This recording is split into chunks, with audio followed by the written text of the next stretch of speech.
Os Vingadores, Quarteto Fantástico e membros dos X-Men já lutaram contra Godzilla nos quadrinhos. Saiba quem venceu. Superman já enfrentou King Kong de Kryptonita. Conheça tudo sobre o filme cancelado de Batman vs Godzilla. Tudo isso a seguir. Especial Nerd. Bem-vindo Animano. O que o Capitão América, o Homem-Aranha, os X-Men e o Godzilla têm em comum? Todos eles estrelaram quadrinhos publicados pela Marvel. Nos anos 70 a Marvel comprou o direito de adaptação de Godzilla nos quadrinhos. Assim, em agosto de 1977 saiu a primeira de 24 edições. Elas foram feitas por artistas de renome como o roteirista Doug Mahnke e o quadrinista Herb Trimpe, que já desenvolveram quadrinhos de Batman, Hulk, Quarteto Fantástico e Vingadores. Logo na primeira edição das HQs de Godzilla, vemos Dogon, que apareceu em Capitão América 1, James Woo, que atualmente está no seriado WandaVision, e Nick Fury. Eles acabam usando diferentes tipos de arsenais e até bombas para tentar deter a criatura, mas isso não faz nem cócegas nele. Dogon fica obcecado em parar Godzilla, e irá persegui-lo durante toda a saga. Na terceira edição Hércules é chamado para tentar deter a criatura, então o Homem de Gelo e Anjo dos X-Men originais se prontificam a ajudar. Anjo é logo abatido pelo rabo do Verdão, e Hércules aproveita a distração para levantar Godzilla e derrubá-lo, mas isso só o enfurece mais ainda. O Homem de Gelo entra em ação tentando congelar a criatura, mas rapidamente ele se liberta. Hércules joga um pedaço de ponte em Godzilla, mas ele se desvia e acaba atingindo e derrubando o relicário da SHIELD. No fim, Godzilla acaba indo embora para procurar um desafiante mais poderoso.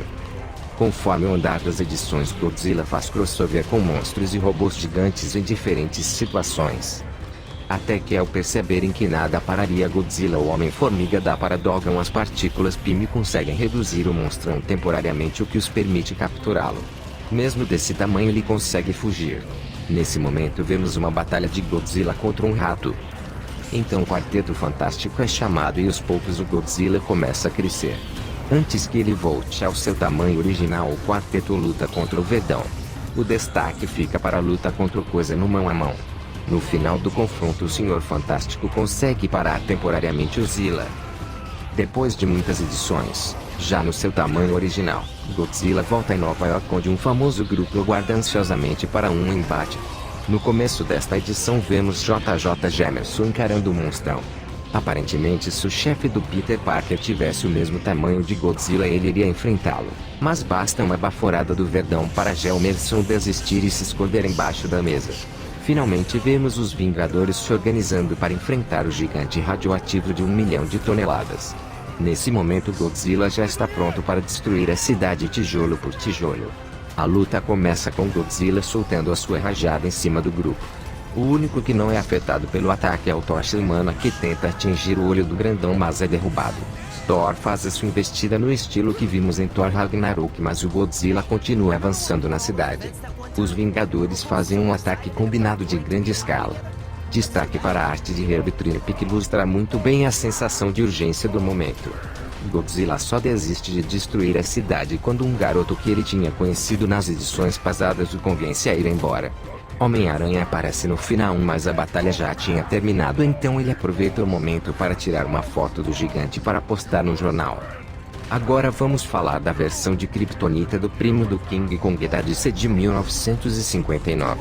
Um plágio escrachado na capa da HQ onde diz Titano, mais fantástico que King Kong. Ou na capa da continuação, onde vemos a mesma cena do filme King Kong, só que neste caso ele sobe no prédio do Planeta Diário. A história começa com Lois apresentando uma maratona de caridade na TV. Entre os atos está um chimpanzé inteligente. Um par de comediantes que arremessam tortas acertou ele acidentalmente, e Lois conquistou sua afeição permanente limpando o recheio de suas costas. Seu treinador alerta Lois para um furo real: o chimpanzé vai para o espaço em um foguete como um golpe publicitário. Lois demonstra sua versatilidade ao transmitir no rádio notícias do voo espacial. 2 meteoros brilhantes, uma kryptonita e um urânio, colidem perto do foguete, aumentam enormemente o tamanho do símio que Lois passa a chamar de Titano. Ele agarra Lois, fazendo-a temer por sua vida. Ela liga para o rádio pedindo ajuda do Superman, mas quando ele chega, eles descobrem que Titano agora tem visão de kryptonita.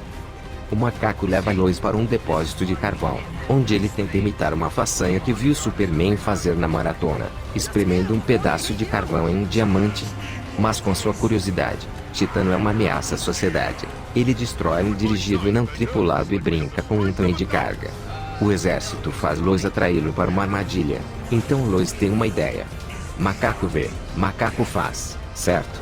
Ela faz com que Titano imite várias ações e, eventualmente, o leva a colocar óculos blindados de chumbo. Isso permite que Superman jogue no passado, onde ele pode viver com os dinossauros. A última cena é uma espécie de furto do filme King Kong, onde Kong e os T-Rex se enfrentam. Observe também que esta visão de viagem no tempo é um dos superpoderes do Superman que o tempo esqueceu. Titano voltou em Superman número 138. Nessa história ele usa sem querer um transportador do tempo e volta a 1960. Superman usa sua roupa forrada de chumbo para não ser afetado pela kryptonita. Mas existe uma complicação. Titano sequestrou Lois e então ele não pode se livrar do macaco sem arriscar machucá-la. Ele nota que Titano parece interessado em objetos grandes e redondos. Ele pega um balão de ar quente e depois uma batisfera, mas depois os joga em frustração. O que ele está procurando? Superman voa para o passado e encontra cocos gigantes onde Titano estava quando viu pela primeira vez o transportador do tempo. Ele retorna ao presente e deixa cair os cocos nas proximidades. Enquanto o macaco aprecia sua refeição, Superman salva Lois. Em seguida, nocauteia Titano e o devolve à Terra pré-histórica. Por último, vamos falar do filme cancelado de Batman vs Godzilla nos anos 60. Planejado como uma parceria entre o produtor executivo de Batman William Dozier e os donos de Godzilla da Toho Studios, o apropriadamente chamado Batman vs Godzilla também foi definido para servir como uma sequência do filme de 1966 do Batman. Antes de seu infeliz abandono, o projeto receberia 2 roteiros que seriam combinados após estarem prontos. Um seria o roteiro feito pelo roteirista dos primeiros filmes de Godzilla, e o outro de um roteirista americano.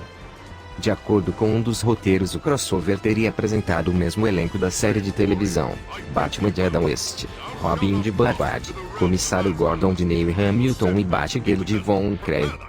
O filme teria começado com Bárbara e seu pai indo em um cruzeiro para o Extremo Oriente, primeiro para encontrar um velho amigo de faculdade e segundo para inspecionar instalações da polícia asiática. No entanto, sua viagem é logo interrompida por um ataque inesperado de um vilão louco que opta por manter o mundo como refém por um resgate de 20 milhões de dólares em ouro porque ele alega ter um aparelho que controla o clima que poderia provocar maremotos. O autor do atentado foi o criminoso de guerra nazista e meteorologista alemão Klaus Finster. Quando as autoridades japonesas pedem ajuda a Batman e Robin, a equipe logo descobre que o controle de Finster sobre o clima é na verdade o controle do próprio Godzilla. Mas, antes que a dupla dinâmica pudesse lutar como o Gigante Verde, os dois embarcam em uma corrida louca no estilo típico do Batman de 1966 pelo Japão, que os vê se envolverem em uma luta de espadas com uma gangue de guerreiros kabuki, correndo por uma casa de banhos, e sendo resgatados de um ataque de gás mortal na parte de trás de um táxi pela Batgirl. Curiosamente, quando Batman suspeita do envolvimento de Godzilla, ele e Robin assistem às imagens da luta de Godzilla contra King Kong em King Kong vs Godzilla, a fim de confirmar sua teoria. Depois de realizar o reconhecimento no Batcopter, Batman relata suas descobertas ao governo japonês, que responde prometendo milhões pela defesa e nada para o terrorista. Quando ele começa a tramar um plano para acabar com a violência de Finster e libertar Godzilla do controle do louco, Batman se volta para o povo do Japão e pede que votem entre 2 opções para lidar com o Godzilla: atirá-lo para o espaço a bordo de um foguete, ou jogá-lo em um vulcão. Por unanimidade, o povo do Japão opta por lançá-lo aos céus, e Batman então parte para subjugar Godzilla.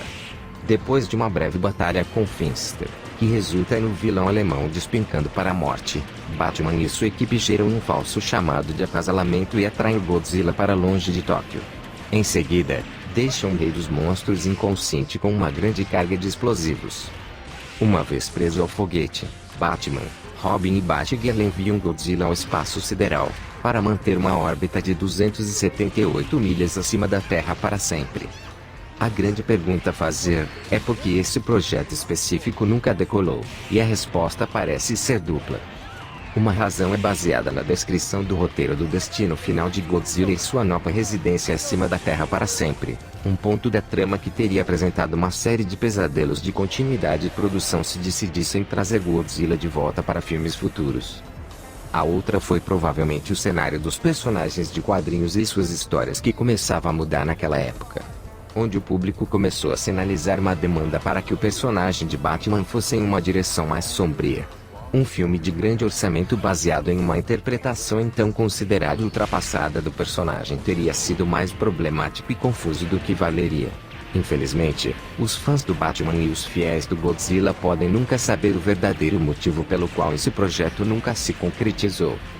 Recentemente, uma HQ de fãs foi produzida com o roteiro deste embate histórico. Godzilla foi incluído também no jogo Lego Dimension, de Batman Movie, provavelmente como um easter egg deste projeto. Nesse mesmo game Batman também enfrenta King Kong, que por sinal também participou do filme Lego Batman. Bom, é essa a história de hoje. Assista aos demais vídeos do canal e se inscreva se gostou do conteúdo. Um abraço animanos.